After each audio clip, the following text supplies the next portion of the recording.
Brain স্ট্রোকে আক্রান্ত হয়ে চলে গেলেন আরামবাগ নেতাজি মহাবিদ্যালয়ের প্রাক্তন অধ্যক্ষ অসীম কুমার দে।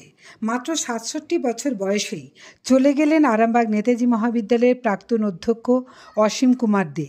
ব্রেন স্ট্রোকে আক্রান্ত হয়ে শেষ নিঃশ্বাস ত্যাগ করেন। তার মৃত্যুর খবর ছড়িয়ে পড়তেই অগণিত শুভানুধ্যায়ী তার বাসভবনে ছুটে আসেন। যেটুকু জানা গেছে, গত ৩ দিন ধরে তার মাথার যন্ত্রণা করছিল। আজ রবিবার সকালে হঠাৎ করেই তিনি জ্ঞান হারিয়ে ফেলেন। সাথে সাথেই তিনি শেষ নিঃশ্বাস ত্যাগ করেন। এরপরই প্রয়াত অধ্যক্ষের আত্মীয় স্বজনেরা তার পরীক্ষা করিয়ে নিশ্চিত হন ওনার ব্রেন স্ট্রোকে মৃত্যু হয়েছে। তিনি আরামবাগ পৌরসভার একসময় ১৩ নম্বর ওয়ার্ডের কাউন্সিলর ছিলেন। তার অধ্যাপনা শুরু হয় চাপাডাঙ্গা কলেজ থেকে। নেতাজি মহাবিদ্যালয়ের অধ্যক্ষের দায়িত্বভার গ্রহণ করার পর এই কলেজকে তিনি অত্যাধুনিক রূপ দেন। তার মৃত্যুতে শোকস্তব্ধ তার স্ত্রী ও পরিবারের সদস্যরা এবং অসংখ্য গুণগ্রাহী। আগাগোড়া বামপন্থায় বিশ্বাসী অসীম কুমার দেকে অনেক বামপন্থী নেতা শ্রদ্ধা জানাতে উপস্থিত হন। আসেন এই কলেজের পরিচালন সমিতির সদস্য তথা হুগলি জেলা পরিষদের সহসভাধিপতি কৃষ্ণচন্দ্র সাঁতরা, আসেন আরামবাগ পৌরসভার chairman Samir Bhandari, vice chairman Mamata Mukherjee, সাংস্কৃতিক জগতের অনেকেই। নেতাজি মহাবিদ্যালয়ের ভারপ্রাপ্ত অধ্যক্ষ ডক্টর বিশ্বনাথ গড়াই এই বিষয়ে কি বললেন শোনাব।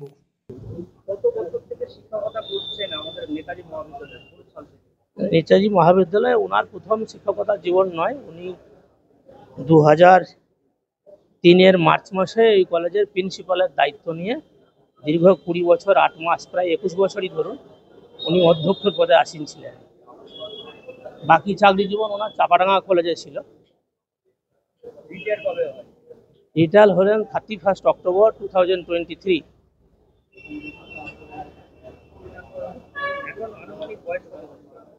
আমরা যে দেখতে পাচ্ছি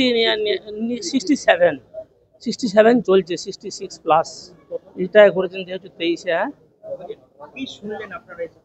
আমি শুনলাম যে ওনার ভোর রাতে আমাকে ওনার শালিপতি ভাই আছেন, ওই ভাইরা ভাই আমাদের বাবলু দেব দত্ত বাজারহাটে, উনি আমাকে ফোন করেছিলেন এবং উনি জানালেন। আমি প্রথমে ভারত লোকজন করেছিল, আমি খবর বিশ্বাস করতে পারিনি, কারণ ওনার সঙ্গে আমার প্রায়ই কথা হতো। হোয়াটসঅ্যাপেও উনি আমাকে মেসেজ পাঠাতেন, আমাদের মধ্যে একটা আদান প্রদান ছিল। তো সেইভাবে এই কয়েকদিন আগেও কথা হয়েছে। তো বাবলুবাবু বললেন সকালবেলায় ওনার বোধহয় ভোর রাত্রে বোধহয় কোনো অ্যাটাক হয়েছিল। এখন তো শুনলাম সেরিব্রাল অ্যাটাক, যেটা ডাক্তারবাবুরা বলছেন এখন সেরিব্রাল অ্যাটাক হয়েছিল, ম্যাসিভ। যার ফলে ওনাকে এখান থেকে সকালে যখন আসেন আমাদের মেডিকেল নবোদয় এবং বাবলুবাবু, সঙ্গে সঙ্গে ওনাকে আরামবাগ হসপিটালে নিয়ে যাওয়া হয়। আরামবাগ হাসপাতালে নিয়ে যাওয়ার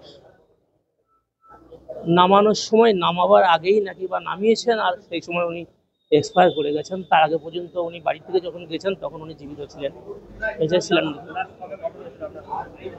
আমার সাথে কথা হয়েছে দিন কতক আগে, কিছুদিন আগে হয়েছিল, এমনি হোয়াটসঅ্যাপে কিন্তু চলছিল, মানে গুড মর্নিং। উনিও হয়তো পরশুই পাঠিয়েছেন, দেখলে বলতে পারবো, আবার আমিও পাঠিয়েছি তার আগের দিন, এরকম আর কি। বাড়িতে আমাদের ম্যাডাম আছেন, কাকিমা, আমাদের স্যার, বৌদি বলতাম, বৌদি আছেন, আর স্যারের আরো দাদারা আছেন, 2 দাদা আছেন, বড়দা এবং স্যারের মেজদা আছেন। স্যারই সবার ছোট। আমার নাম বিশ্বনাথ গড়াই। আমি কলেজে বর্তমানে উপাধ্যক্ষ আর কি, এবং অধ্যক্ষ নাই বলে আমি দায়িত্বে আছি। আপনার উজ্জ্বল ভবিষ্যতের একমাত্র দিশারি, জ্যোতিষ জগতে অদ্বিতীয় ডক্টর অঞ্জন শাস্ত্রী। দেখুন জ্যোতিষ অঙ্গনে অঞ্জন প্রতি রবিবার ঠিক রাত 12টায় শুধুমাত্র TV9 বাংলায়।